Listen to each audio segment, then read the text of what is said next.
नमस्कार, ABC channel में आपका स्वागत है। मैं हूं सचिन श्रीवास्तव और आप मेरे साथ देखेंगे आजमगढ़ से जुड़ी खबरें। सबसे पहले और सबसे विश्वसनीय खबरों के लिए आप हमारे Facebook page ABC channel Azamgarh को लाइक और हमारे YouTube channel ABC channel Azamgarh को सब्सक्राइब कर सकते हैं। जिले की खबरों को आप हमारी वेबसाइट abcखबर.in पर भी प्राप्त कर सकते हैं। तो आइए नजर डाल लेते हैं आज की खास खबरों पर। खबर के प्रायोजक हैं दुनिया का मशहूर रेस्टोरेंट मोती महल, अब आपके शहर आजमगढ़ में। सेंट्रल बैंक के नीचे पुरानी सब्जी मंडी आजमगढ़। रामेश्वर प्रसाद ज्वेलर्स, प्रथम तल, Jalans mega shopping mall Azamgarh और वुडन टच भवरनाथ आजमगढ़। आजमगढ़ में 16 सितंबर की रात को हुई बारिश के चलते शहर से ग्रामीण इलाकों में जो जल भरा हुआ वो पानी अभी तक नहीं निकला। अब लाखों की आबादी को संक्रामक रोग का भी भय सता रहा है। वहीं पिछले 5 दिनों से बिजली व पीने के पानी की मोहताज हुए लोगों के सब्र का बांध टूट गया और लोगों ने डीएमएसपी आवास के पास ही चक्का जाम कर दिया। वैसे तो आजमगढ़ जनपद पूरा प्रभावित है, लेकिन सबसे वीआईपी एरिया जहां डीएमएसपी, सीडीओ जैसे बड़े अधिकारी रहते हैं, उसके पास का भी क्षेत्र नहीं बच सका। डीएमएसपी आवास के पास ही गोरठ मुंडा ग्राम सभा है, जहां अब कॉलोनी भी विकसित हो गई है। 16 सितंबर की रात हुई बारिश के चलते यहां पर घरों के आगे 4 फीट पानी जमा हो गया था, जो अभी तक नहीं निकल सका है। यहां पर रहने वाले बच्चों, महिलाओं व बुजुर्गों को सबसे ज्यादा दैनिक क्रिया से निर्वृत्ति को लेकर है। लोग बेहाल हैं और सड़ रहे पानी से संक्रामक बीमारियों का भी भय उन्हें सता रहा है। बार बार गुहार के बाद भी सुनवाई न होने से परेशान लोग सड़क जाम कर दिए और डीएम आवास तक पहुंच गए। हालांकि टीएम ने मिलकर एसडीएम को बुलवाया और मौके पर सिधारी थाना पुलिस पहुंची। इसके बाद प्रशासनिक मशीनरी हरकत में आई और पानी निकासी के लिए कार्य शुरू किया गया।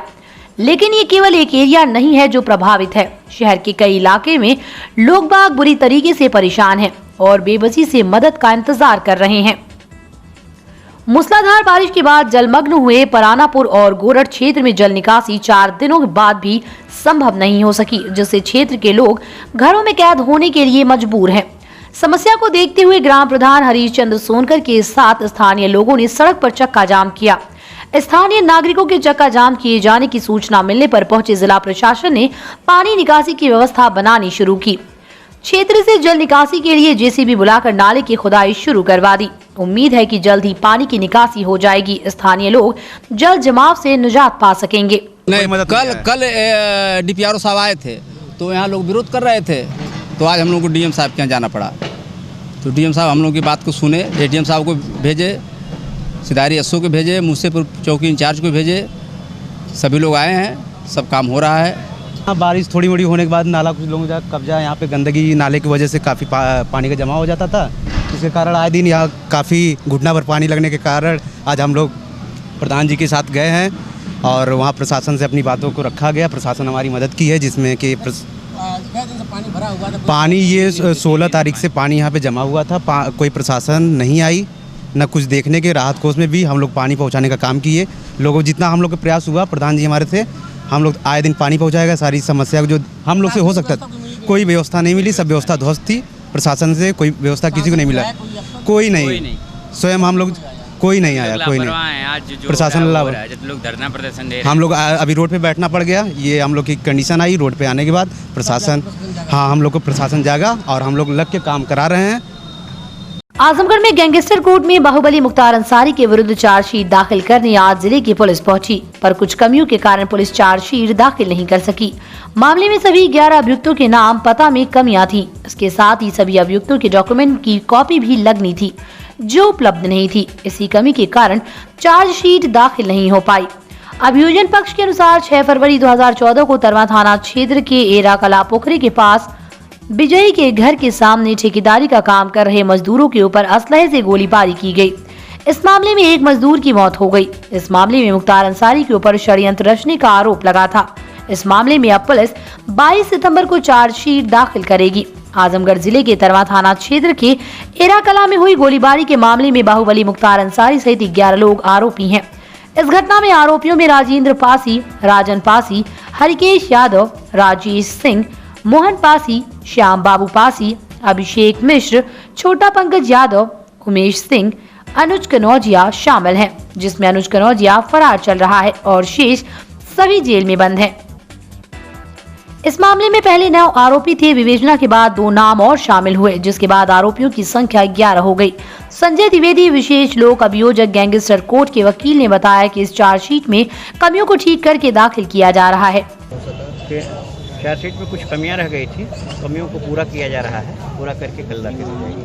22 तारीख को दाखिल 22 तारीख को दाखिल हो जाएगी। क्या कमियां रह गई थी उसमें? कमियाँ ये रह गई थी, कुछ उनका नाम पता में कमी रह गई थी, कुछ फोटो कापी वगैरह कराना था, वो फोटो कापी वगैरह हो जाएगा। सारी कमी करके 22 कितने पन्ने की है फोटो कापी? लगभग 1100। इसमें एमपी एमएलए कोर्ट में भी कुछ दाखिल करना था? नहीं, अभी किसी कोई जानकारी नहीं है। हम यहाँ पहले देखेंगे, यहाँ से जो आदेश होगा उस हिसाब से हम काम करेंगे। सादगी के साथ हुआ जीएनपुर में चहल्लुम, नहीं निकला जुलूस। शिया समुदाय ने सोशल डिस्टेंसिंग के बीच मातम कर शहीदाने करबला को खिराज अकीदत पेश की। जीएनपुर करबला मैदान में या हुसैन की सदाएं गूंजती रही। करबला की जंग में अपने 72 साथियों के साथ शहीद हुए इमाम हुसैन और शहीदाने करबला की याद में मनाए जाने वाले चहल्लुम जीएनपुर में सादगी के बीच हुआ। जीएनपुर के शिया समुदाय में सोशल डिस्टेंसिंग के बीच मातम कर शहीदाने करबला को खिराज अकीदत पेश की गई। शहादत को याद कर अज़ादार रोते रहे। जानकारी के अनुसार करबला में पैगंबर इस्लाम हजरत मोहम्मद के नवासे इमाम हुसैन मुहर्रम की 10वीं तारीख को अपने परिवार और 72 साथियों संग इस्लाम को बचाने के लिए शहीद हो गए थे। जंग में शहादत के 40 दिन पूरे होने पर शिया समुदाय में चहल्लुम मनाया जाता है। इसी क्रम में जीएनपुर नगर पंचायत के कुरैश नगर में भी हर वर्ष चहल्लुम का आयोजन किया जाता है। इस वर्ष भी चहल्लुम का आयोजन किया गया, पर घर में ही मातम किया गया। सोशल डिस्टेंसिंग के बीच मजलिस भी हुई। किसी प्रकार का कोई जुलूस नहीं निकाला गया। वहीं उलमा ने करबला की शहादत का बयान किया तो सुनने वाले अपने आंसू नहीं रोक सके। इस दौरान नौहा और मातम भी किया गया, जबकि रह रहे या हुसैन की सदाएं और नारे हैदरी भी गूंजता रहा। वहीं कार्यक्रम के आयोजक निहाल मेहंदी व ज़ीशान मेहंदी ने कहा कि पूर्व में चहल्लुम का कार्यक्रम बहुत ही भव्य तरीके से आयोजित किया जाता था, जिसमें जनपद से ही नहीं बल्कि दूसरे जनपदों से अंजुमन, शायर और मौलाना आते थे। प्रदेश के कोने कोने से जायरीन आते थे और जुलूस निकलता था, जो जीएनपुर चौराहे पर पहुंचकर नौहा मातम होता था। कोरोना महामारी के दृष्टिगत इस वर्ष कार्यक्रम में बदलाव करके लोकल स्तर पर बहुत ही सादगी से मनाया गया और जुलूस नहीं निकाला गया। करबला के मैदान में ही बहुत सी सादगी के साथ मजलिस का आयोजन किया गया करके नौहा मातम के साथ कार्यक्रम को संपन्न कर दिया गया। आज हमारे यहाँ मुहर्रम का चहल्लुम 40वें का कार्यक्रम संपन्न हुआ। हज़रत इमाम हुसैन अलैहिस्सलाम 10 मुहर्रम को जो शहादत पेश आई थी करबला में, उसका उन्हीं के याद में आज उनका 40वां हम यहाँ पर हम लोगों ने मनाया। किस तरह से किया आप लोगों ने? कोविड नियमों को कैसे देखा? देखिए, ऐसा है कि कोविड का जो कोविड गाइडलाइंस का फॉलो करते हुए और बहुत सादगी से ये पर्व हम लोगों ने संपन्न किया। बहुत कम लोगों में आपस में ही हम लोगों ने किसी बाहरी को नहीं बुलाया, बस आपस में ही जितने हम लोग थे आपस में ही हम लोगों ने मिलकर ये त्यौहार, ये 40 चहल्लुम का पर्व मना लिया। बीते वर्ष कोरोना से पहले जुलूस निकाला जाता था? हाँ, देखिए, जुलूस निकाला जाता था। ये जुलूस ये और भव्य तरह से ये चहल्लुम का कार्यक्रम आयोजन होता चला आ रहा था, जिसमें बहुत सी अंजुमन आती थी, बाहर की अंजुमनें आती थी, काफ़ी संख्या में श्रद्धालु आते थे। लेकिन और ये जुलूस निकल के बाज़ार में जाता था चौराहे पर, और चौराहे से फिर जुलूस बाज़ार होते हुए फिर करबला में आके दफन होता था। काफ़ी लंबा कार्यक्रम हुआ करता था, जिसको इस बार हम लोगों ने कोरोना को दृष्टिगत रखते हुए हम लोगों ने बहुत सादगी से, बहुत कम लोगों में, अपने लोगों में, आपस में हम लोगों ने मिलकर मना लिया। 4 दिन पूर्व 6 घंटे की बारिश ने आजमगढ़ को ऐसा किया कि जीवित हो तो बहुत परेशानी है, मरने वालों को भी ठिकाना नहीं मिल रहा है। आजमगढ़ शहर के एकमात्र शहदा स्थल पर राजघाट पर ऐसा पानी भरा कि लाशों को अब बीच रास्तों पर जलाना मजबूरी बन गई। हालांकि इसके लिए भी लोगों को भारी मशक्कत का सामना करना पड़ रहा है। आजमगढ़ शहर की आबादी के लिए तमसा किनारे शहदा स्थल जो है कि काफी पुराना है। हालांकि शहर के आसपास नदी के किनारे जहां पहले शवदाह होता था, वहां पर परिबंधित कर राजघाट को विकसित किया गया। यहां पर सरकारी विभाग व सामाजिक संगठनों की तरफ से कई कार्य किए गए हैं और किए जा रहे हैं, लेकिन 4 दिन पूर्व की बारिश से यहां पर नदी का पानी भर जाने से व्यवस्था चरमरा गई। स्थिति यह है कि शवों के दाह संस्कार के लिए जगह नहीं बची, तो लोग रास्ते में ही अंतिम संस्कार करने को मजबूर हैं। यहाँ अपने रिश्तेदारों का अंतिम संस्कार करने आए लोगों का कहना है कि यहाँ के व्यवस्थापक जबरदस्ती पानी के बीच शव जलाने को कह रहे हैं, लेकिन ये संभव नहीं है। इसलिए सामाजिक संगठनों के पदाधिकारियों की सिफारिश के चलते जहाँ पानी नहीं है वहाँ पर शव दाह कर रहे हैं। भैरों का देहांत हो गया था तो हम राजघाट पे लेके आए थे उनको जलाने के लिए, लेकिन यहाँ पे बड़ी दुश्वारी हो रही थी जलाने में, क्योंकि जो यहाँ पे जलाते हैं लाश चंद्रभान जो डोम है वो कह रहे थे कि नहीं बिल्कुल पानी में आपको जलाना पड़ेगा। तो फिर उसके बाद जो सामाजिक संगठनें आजमगढ़ की हैं, भारत रक्षा दल वगैरह, ये जो भी तमाम लोग हैं, इन लोगों से बड़ा चाराजोई करके फिर जो बड़ी मुश्किल से सूखे में हम जलाना चाहते थे, तो फिर सूखे में वो लोग जब आए हैं तो उनके सहयोग से फिर जला है। उत्तर प्रदेश सरकार आज प्रदेश के सभी जिलों में 4.5 वर्ष की उपलब्धियां गिना रही है। इसी क्रम में आजमगढ़ जिले के प्रभारी गन्ना मंत्री सुरेश राणा ने योगी सरकार की उपलब्धियों को गिनाते हुए कहा कि 4.5 वर्ष में प्रदेश सरकार ने मिसाल कायम की है। इस दौरान मुख्यमंत्री के लाइव टेलीकास्ट के बाद प्रभारी मंत्री ने भी लंबा चौड़ा बयान दिया। हालांकि इस दौरान उनके अगल बगल समेत अन्य सीटों पर बैठे कई भाजपा नेता सोते नजर आए। सुरेश राणा ने कहा कि आजमगढ़ के विकास के लिए 2818 परियोजनाएं स्वीकृत की हैं। इन परियोजनाओं की लागत 19 अरब 15 करोड़ 85 लाख है, जिनमें से 2000 परियोजनाओं पूरी हो चुकी हैं, जबकि 760 परियोजनाएं निर्माणाधीन हैं। अखिलेश यादव के संसदीय क्षेत्र में ही उन पर निशाना साधते हुए कहा कि जिले के लोगों ने अखिलेश यादव को यहां से जिताकर भेजा, पर अखिलेश यादव ने समस्याओं पर ध्यान नहीं दिया। ऐसे में जिस तरह से योगी सरकार ने यहां विकास कार्य कराए, इसके लिए अखिलेश यादव को योगी का धन्यवाद करना चाहिए।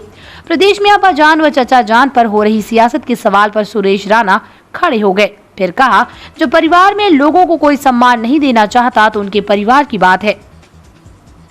गन्ना मंत्री सुरेश राणा ने पूर्व की अखिलेश सरकार पर निशाना साधते हुए कहा कि पुरानी सरकार में हत्याओं का दौर चलता था, प्रदेश भर में अपराध की घटनाएं होती थीं, पर विगत 4.5 वर्षों में आजमगढ़ जिले में अपराध की घटनाओं में कमी आई है। जिले में डकैती की 60, लूट की 51, हत्या 16 घटनाएं घटी हैं।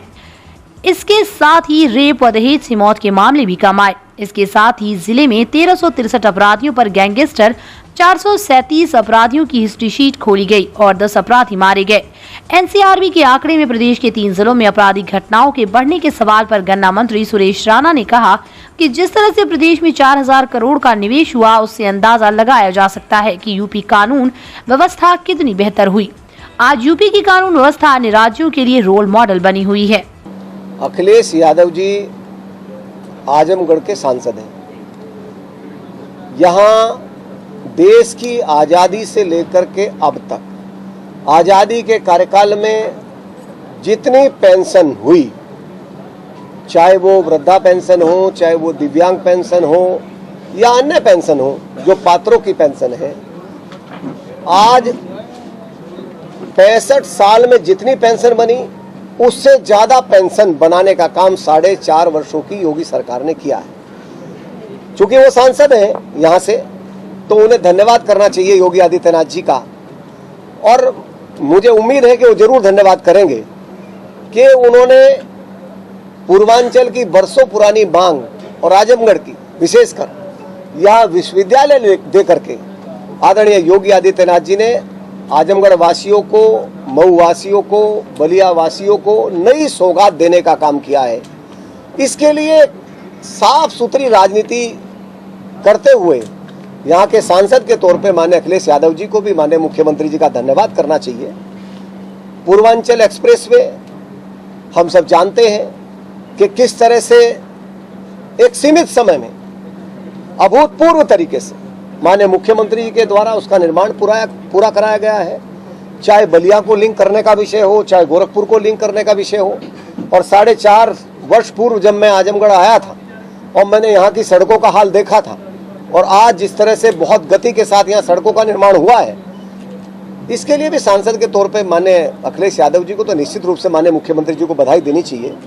क्योंकि जब किसी सांसद के क्षेत्र में, अब ये तो मैं नहीं कहूंगा कि उन लोगों को तो विकास की चिंता नहीं थी, और आजमगढ़ के लोगों ने लगातार उन्हें अवसर दिया, उसके बावजूद भी आजमगढ़ के विकास को तनिक भी उन्होंने फोकस करने का काम नहीं किया। वैसे तो प्रदेश के विकास को ही फोकस करने का काम नहीं किया, पर जहां से व्यक्ति चुना जाता है वहां के प्रति और उसकी ज्यादा जिम्मेदारी होती है।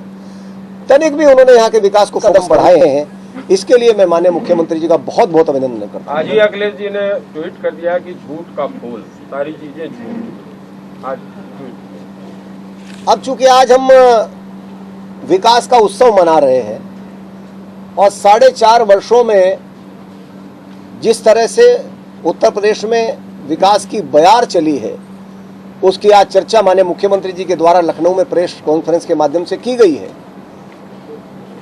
और निश्चित रूप से जहां तक उन्होंने झूठ की बात कही है तो उसका विश्लेषण उन्हें खुद कभी कभी करना चाहिए। संवेदनशील समय में जब पूरे देश की बराबर की जिम्मेदारी थी, तब यदि कोई व्यक्ति ये बयान दे दे कि वैक्सीन नहीं लगानी है, भारतीय जनता पार्टी की है, तो मैं कह सकता हूं ये इससे बड़ी संवेदनहीनता का बयान हो नहीं सकता। अच्छा सर, एक और आजमगढ़ का विकास भी उसी गति के साथ आगे बढ़ रहा है और हम सब जानते हैं कि आज आपने देखा भी होगा, और ये पारदर्शी और जवाबदेही सरकार, ये जो शब्द है ये बहुत बहुत इंपॉर्टेंट शब्द है, जवाबदेह सरकार। हम जनता के प्रति जवाबदेह के लिए सजग हैं। हम लगातार आंख में आंख मिलाकर के राजनीति करने में विश्वास करते हैं और उसका कारण है कि मोदी जी जैसा, योगी जी जैसा ईमानदार नेतृत्व, मैं कह सकता हूं ये हम सबका सौभाग्य है कि हमें आदरणीय मोदी जी जैसे प्रधानमंत्री और आदरणीय योगी जी जैसे मुख्यमंत्री मिले हैं। इतना तो विकास आपने बता दिया, फिर अब्बा जान कहाँ से आ गए? अब्बा जान की जरूरत क्यों पड़ गई?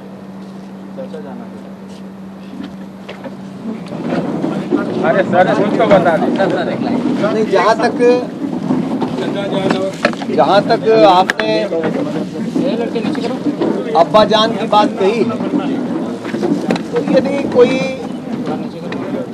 परिवार के लोगों को सम्मान देना नहीं चाहता तो ये उनके परिवार के अंदर का विषय है, इसमें हम लोग क्या कह सकते हैं। एक बात विधायक आपसे नहीं है, आज कल भी नहीं थे अरुण यादव जी। नहीं, कल हमारे माननीय विधायक रात तक यहाँ रहे हैं, सभी कार्यक्रमों में रहे हैं और आज भी स्वास्थ्य कारणों के उनकी पत्नी के बोल करके यहाँ उपस्थिति सुबह दर्ज करा के सूचना देकर। एनसीआरबी की जो सर रिपोर्ट आई है उसमें लखनऊ, कानपुर और गाजियाबाद में क्राइम के रेट बढ़े हैं और लखनऊ किडनैपिंग के मामले में नंबर 1 है, क्या कहेंगे सर?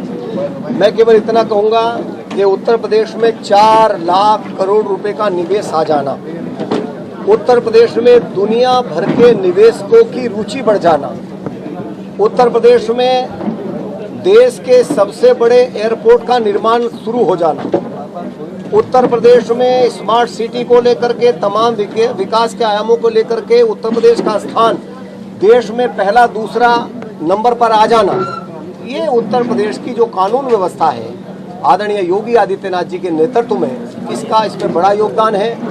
और मैं मुख्यमंत्री जी को उत्तर प्रदेश की 25 करोड़ जनता की ओर से हृदय से अभिनंदन करना चाहता हूँ कि आज उनके कुशल नेतृत्व में उत्तर प्रदेश की कानून व्यवस्था देश के अन्य राज्यों के लिए भी रोल मॉडल बनी।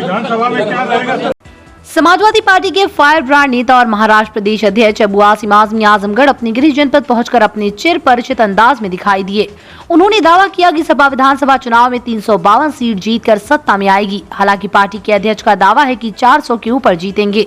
वहीं भाजपा के 4.5 वर्ष के कार्यकाल पर निशाना साधते हुए कहा कि इससे बड़ी बेशर्मी क्या हो सकती है कि दूसरे के किए कामों को अपनी उपलब्धि बता रहे हैं, बंगाल के ब्रिज को अपना बता रहे हैं, अखिलेश यादव के किए कार्यों का नाम बदलकर क्रेडिट ले रहे हैं, प्रदेश को बर्बादी के कगार पर खड़ा कर दिया। इलाज नहीं है, लाशें गंगा में बह रही हैं। ये सर्वे है कि सबसे ज्यादा लॉ एंड ऑर्डर खराब है, महिलाओं के साथ क्राइम में आगे है। अब 4.5 साल हुए हैं तो अब उम्मीद लगाए हैं, लेकिन जब कोई मरता है तो उसका तोहफा कबूल नहीं होता। इनसे बड़ा झूठा कोई नहीं हो सकता। किसानों की नहीं सुन रहे हैं, सब लोग इकट्ठा होकर उन्होंने अन्य दलों से गठबंधन के सवाल पर कहा कि बसपा बीजेपी की दलाली कर रही है, कांग्रेस लगभग खत्म हो गई, सपा की छोटी छोटी पार्टियों से बात हो रही है, पिछड़े दलित अल्पसंख्यक सभी साथ हैं और समाजवादी पार्टी को जिताएंगे। अबू आसिम आजमी ने अब्बाजान के जुमले पर कहा कि ये पोलराइजेशन के लिए हो रहा है, लेकिन जनता सब समझ रही है। लोगों को भ्रम में नहीं पड़ना चाहिए। कभी मुस्लिमों का डर दिखाकर, कभी हिंदू मुस्लिम को लड़ाकर वोट कब तक मांगेंगे।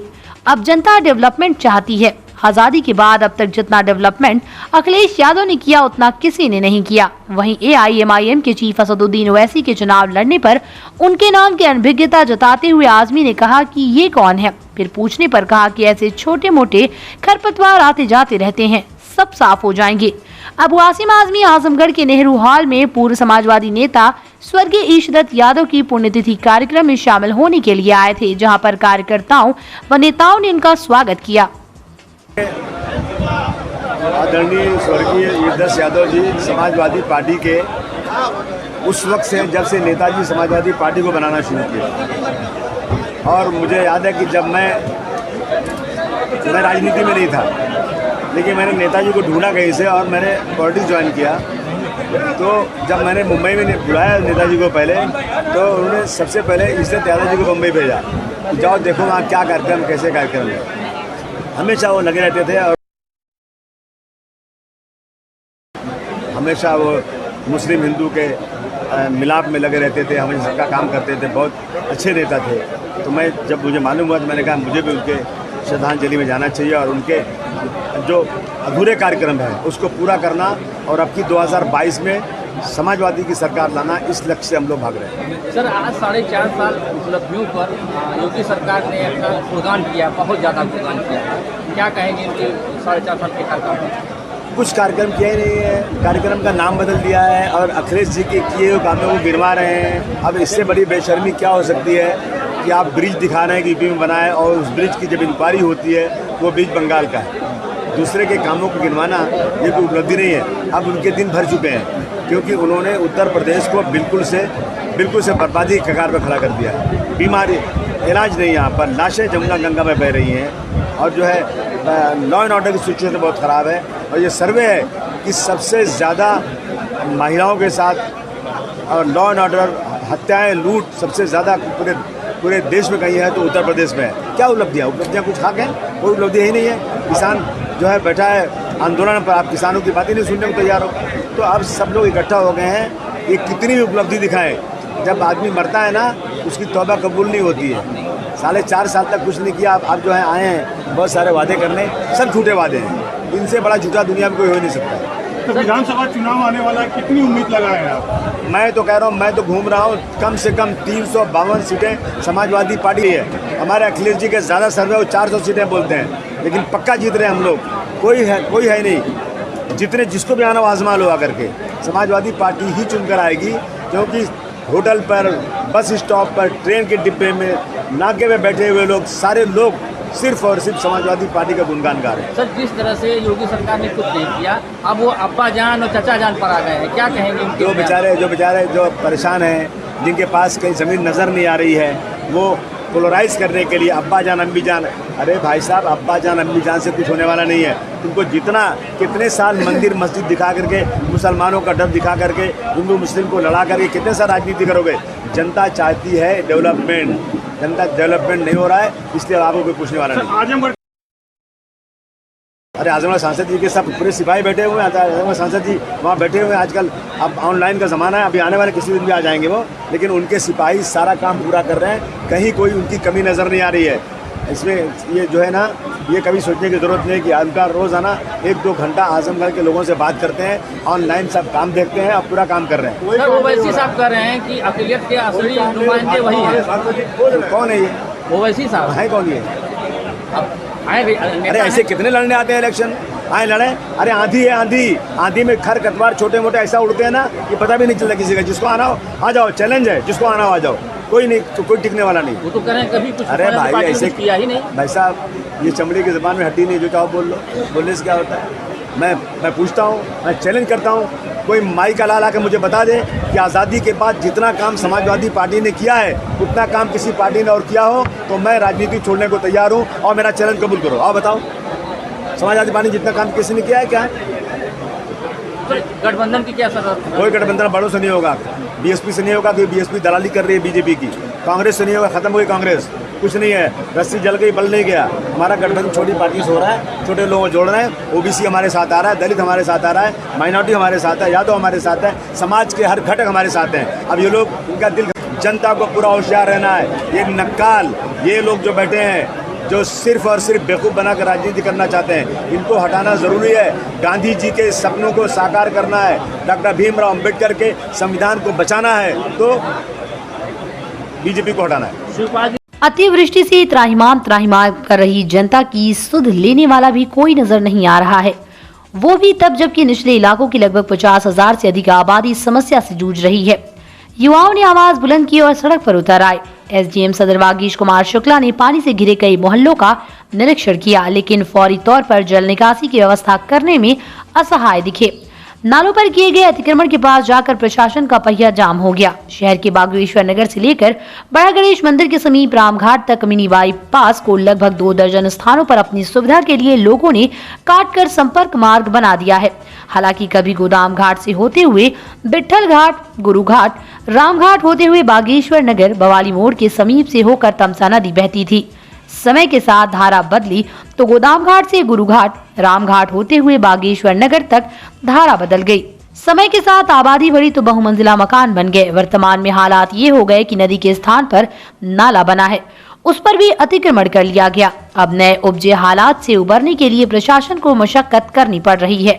एसडीएम ने अधिशासी अधिकारी नगरपालिका विकास कुमार को निर्देश दिए कि जहां जहां अतिक्रमण कर या फिर रास्ता बनाकर नालों को अवरुद्ध किया गया, उसे जेसीबी लगाकर खुदवा दिया जाए। पर वर्तमान स्थिति से निपटने का माकूल इंतजाम करने में फिलहाल प्रशासन अक्षम साबित हो रही है। बड़े बड़े जनप्रतिनिधि भी किसी काम से नजर नहीं आ रहे हैं। सभी इस कदर संवेदना शून्य है कि जैसे उन्हें क्या।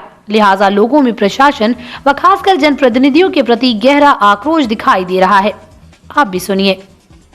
पूरा गांव डूबा हुआ है, पानी निकल रहा है, बहुत निकला है, लेकिन अभी गांव पूरा सब डूबा हुआ है। प्रशासनिक व्यवस्था, लेखपाल आए थे, प्रधान सब लोग घूमे, लेकिन अभी प्रशासनिक व्यवस्था वैसी कोई तो मदद तो नहीं मिली है। सांसद विधायक कोई नहीं गया तो नहीं है अभी। हाँ जो है पूरा गांव डूबा हुआ है। अभी कोई जो है सांसद विधायक या सरकारी कोई मदद नहीं मिली, पूरा गांव डूबा हुआ है। ऐसा है जो अभी 4 दिन 5 दिन हो गया, अभी तक कोई प्रशासन का तरफ से कोई मदद नहीं है, ना कोई इंतजाम है पानी निकालने का। कुछ नहीं, नगर पालिका में निकल रहा है, यहाँ पर कुछ नहीं व्यवस्था है। 4 दिन हो गए, बीमारी फैलेंगे ही, पानी सड़क बिल्कुल पानी फैलेगी। पानी एकदम क्या चाहते हैं आप लोग? यहाँ पर कम से कम पानी ऐसी जनरेटर लगा के पानी निकाल दें।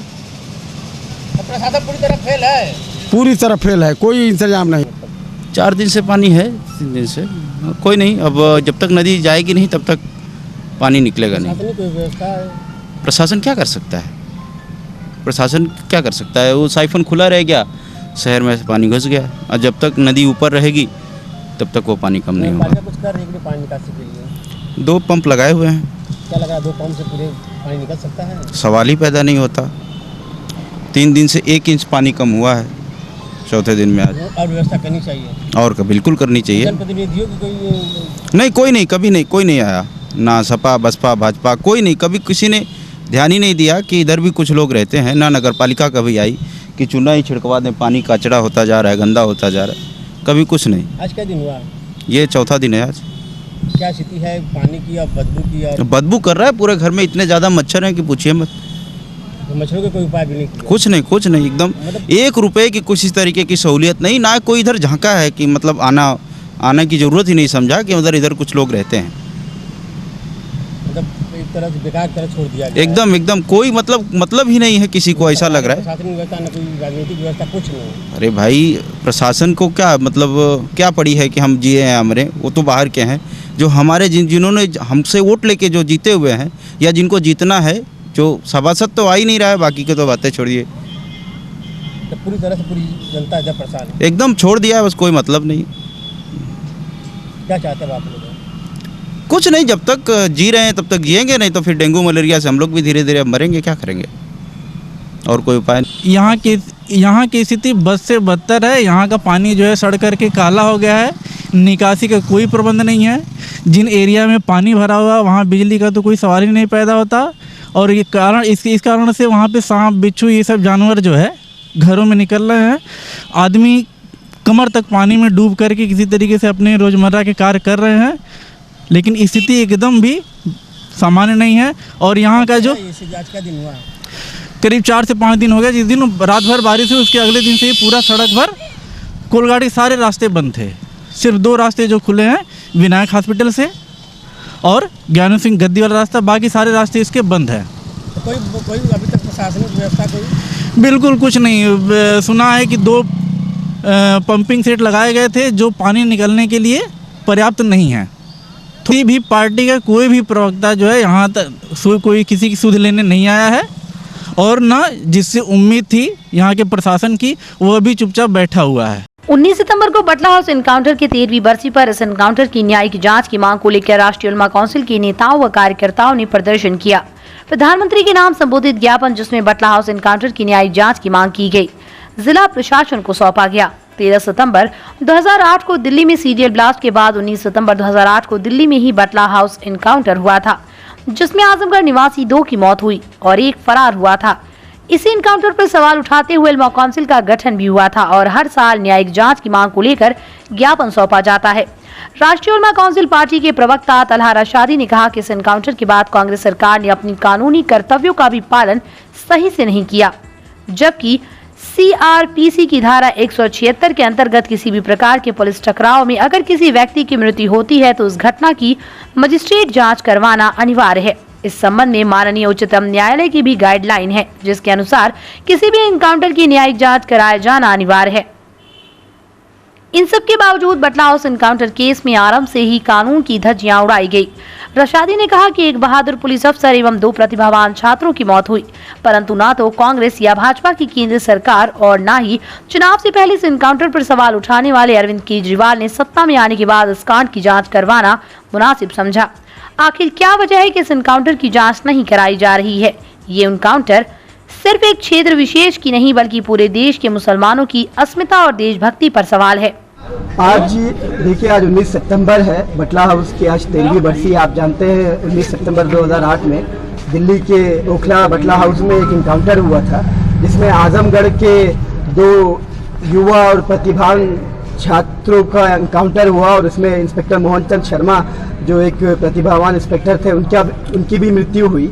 हम 19 सितंबर 2008 से लेकर आज तक लगातार इस बात की मांग कर रहे हैं कि बटला हाउस फर्जी इनकाउंटर की न्यायिक जांच होना चाहिए, जो कि संवैधानिक मांग भी है, कानूनी भी है, क्योंकि CRPC की धारा 176 कहती है कि किसी भी ऐसा इनकाउंटर जिसमें किसी की मृत्यु होती है उसकी न्यायिक जांच होना चाहिए। तत्कालीन कांग्रेस सरकार ने सिर्फ अपनी किरकिरी होने से बचाने के लिए उस वक्त के गृह मंत्री के आदेश पर ये फर्जी इनकाउंटर किया गया था, ताकि दिल्ली ब्लास्ट जिसके जो सच्चे अपराधी थे, जिसको पकड़ा नहीं जा सका, इन बच्चों पर उसका आरोप बना जा सके। इसीलिए कांग्रेस भी आज तक इस जांच से बचती रही। उसके बाद भाजपा सरकार आई, उसने भी इस जांच को नहीं कराया। आम आदमी पार्टी अरविंद केजरीवाल इसमें उन्होंने वादा किया था, ओखला में बयान दिया था कि वो जांच करवाएंगे, उन्होंने भी जांच नहीं करवाया। हमारा सवाल, ये तमाम तथाकथित दल सपा बसपा उस वक्त कांग्रेस को समर्थन दे रहे थे, कांग्रेस की तत्कालीन यूपीए की सरकार को, किसी ने इस बात के मुद्दे को नहीं उठाया। बटला हाउस का ये जो मुद्दा है, ये सिर्फ एक जिले तक सीमित नहीं है, ये एक समाज तक सीमित नहीं है, एक क्षेत्र तक सीमित नहीं है, ये हिंदुस्तान के 25 करोड़ मुसलमानों की अस्मिता और सम्मान की लड़ाई है कि ये हमारे दामन पे एक दाग लगा हुआ है, और जब तक ये दाग मिट नहीं जाता राष्ट्रीय उलमा काउंसिल ऐसी ही संघर्ष करती रहेगी। बटला हाउस की जब तक न्यायिक जांच नहीं हो जाती, हमारा ये आंदोलन, हमारा ये संघर्ष जारी रहेगा। भारी बारिश के चलते जल जमाव की वजह से बाढ़ जैसी स्थिति झेल रहे कोलबाज बहादुर के लोग विद्युत कटौती की समस्या से भी लगातार जूझ रहे हैं। 16 तारीख की रात से हुई बारिश के उपरांत से बिजली का मुंह उन्होंने नहीं देखा। मोहल्ले की उत्तरी बस्ती में सोमवार तक विद्युत आपूर्ति बहाल नहीं हुई, जिसके चलते पीने के शुद्ध पानी, नहाने के पानी, खाना बनाने के पानी व अन्य दैनिक क्रियाओं को पूरा करने के लिए लोग बुरी तरह से जूझ रहे हैं। समस्या से आज इस लोगों ने सोमवार को जिलाधिकारी को ज्ञापन सौंपा। कोलबाज बहादुर की विद्युत व्यवस्था को तत्काल बहाल किए जाने की मांग की, साथ ही समुचित जल निकासी के लिए क्षेत्र में पंपिंग सेट लगाने की भी मांग की। ज्ञापन देने के संबंध में आए हैं कि वह बवाली मोड़ से लेकर के नीचे तक जो है पूरा जल भराव हो गया है, और हम लोग जहां पर बसे हुए हैं वहां चक्रोट खाली है। बिजली की समस्या इतना ज़्यादा है कि पानी की, बिजली की और दैनिक क्रियाएं जो है करना दूभर हो गया है, और जो पानी निकास की व्यवस्था सरकारी की गई है वह 2 ठो पंपिंग सेट है, छोटे छोटे पानी निकल ही नहीं पा रहा है। उससे ज़्यादा जो है उस नाले में नहीं जो है अन्य लोग जो है बाहर से पानी डाल रहे हैं, तो पानी समाप्त नहीं हो रहा है। और बिजली की समस्या इतनी जटिल हो गई है कि पानी मिलना दूभर हो गया है। क्या दिन से ये हालत है? लगभग 4-5 दिन से। क्या चाहते हैं आप लोग? हम लोग चाहते हैं कि बिजली की जो है उत्तर तरफ बिजली आ रही है तो वहाँ से अस्थायी वैकल्पिक व्यवस्था कर दें, जिससे हम लोगों को बिजली मिल सके, कम से कम पानी मिल सके। जेई से हमने बात किया था पटेल जी से, तो उन्होंने कहा कि वह ट्रांसफार्मर डूबा है, जबकि ट्रांसफार्मर डूबा नहीं है। नीचे अंडरग्राउंड केबल की बात कर रहे थे, तो हमने कहा कि इधर से वैकल्पिक व्यवस्था कर दीजिए, जहां जो है जलभराव की स्थिति नहीं है, लोग पानी से परेशान हैं, वहां की व्यवस्था कर दीजिए तो लोग जो है कम से कम पानी तो मिल सके। अधिकारी हिल्लावाली कर रहे हैं और कहने के बाद जो है फोरमैन से, ये लाइनमैन से बात करिए, अलग बात करता है। जो संबंधित जेई हैं वह अलग बात करता है। 3-5 कर रहे हैं। हम लोग जो है 4-5 दिनों से बिजली से परेशान है, कम से कम पानी तो मिलता। कमर भर से ऊपर गर्दन तक पानी भर गया है। वो तो पानी भरा है, पानी खींच नहीं रहे हैं। 2 पंपिंग सेट लगा हुआ है, खिंचाव नहीं हो रहा है। पानी अगल बगल से और भर जा रहा है, नदी बढ़ती जा रही है। लेकिन सबसे बड़ी समस्या बिजली की है। बिजली अगर उत्तर तरफ से वैकल्पिक व्यवस्था से जोड़ दी जाती तो हम लोगों को पानी की समस्या कम से कम सॉल्व हो जाती। पानी के लिए, दैनिक क्रिया के लिए बड़ी दिक्कत है। पानी बिना 4-5 दिन से बच्चे त्राह मची, न पानी पीने को मिल रहा है, न पानी नहाने को मिल रहा है, न खाना पीना बन सब कुछ है। बड़ी काफ़ी दुर्गति है। घरों में क्या स्थिति है? घरों में भी पानी घुसा हुआ है। इनके घर में कम से कम 20 घरों में पानी घुसा हुआ है। प्रशासनिक व्यवस्था या एक ग्राम प्रधान की और एक पैसे की व्यवस्था, न प्रशासनिक व्यवस्था न प्रधान की व्यवस्था, कोई व्यवस्था नहीं वहाँ पर है। क्या दिन से आप लोग हैं? कम से कम 20-25 घर हैं डूब रहे हैं। 25 दिन 17 तारीख से जो पानी बरसा है, 16 तारीख की रात से ही डूब रहे हैं पूरा पानी। अब तो कोई मदद, कोई सहायता? एक नए पैसे की मदद नहीं, कोई सहायता नहीं मिली हम लोगों को। दुनिया का नामचीन मोती महल रेस्टोरेंट अब आपके शहर आजमगढ़ में यूएसए, लंदन, बहरीन, यूएई सहित देश विदेश में 100 outlet veg, non veg, Indian, Chinese और थाईलैंड के लजीज व्यंजन के साथ ही मोती महल की मशहूर तंदूरी चिकन उपलब्ध। वैलेट पार्किंग की विशेष व्यवस्था। आपको वेज है पसंद या आप नॉन वेज के शौकीन हैं, दोनों जरूरतों को पूरा करेगा Moti Mahal restaurant. Central bank के नीचे चौक रोड, पुरानी सब्जी मंडी, आजमगढ़। जनपद के 80 वर्ष पुराने रघुनंदन प्रसाद रामेश्वर प्रसाद ज्वेलर्स, आसिफगंज, पुरानी कोतवाली, आजमगढ़ की नई ब्रांच रामेश्वर प्रसाद ज्वेलर्स, प्रथम तल जालांस मेगा शॉपिंग मॉल, सिधारी, आजमगढ़। हमारे यहाँ सोने, चांदी एवं हीरे की पूर्णतः हॉलमार्क ज्वेलरी 100% वापसी पर उपलब्ध। आसान किश्तों पर हॉलमार्क ज्वेलरी उचित मूल्य पर प्राप्त करें। ज्वेलरी की शुद्धता मापने के लिए फ्री कैरोमीटर की व्यवस्था। शादी विवाह की करनी हो तैयारी या त्योहारों की हो खरीदारी, आपके भरोसे पर हमेशा खरा उतरेगा रामेश्वर प्रसाद ज्वेलर्स, प्रथम तल Jalans mega shopping mall, Sidhari, Azamgarh. Wooden touch Bhawarnath, Azamgarh, a complete hardware store. हमारे यहाँ branded plywood, flush door, designer door, PVC door, 4 mica, fancy hardware, kitchen की चिमनी एवं मॉड्यूलर किचन की एक्सक्लूसिव रेंज उपलब्ध। अपने आशियाने में लगाइए 4 चांद, पहुंचिए वुडन टच भवरनाथ, आजमगढ़।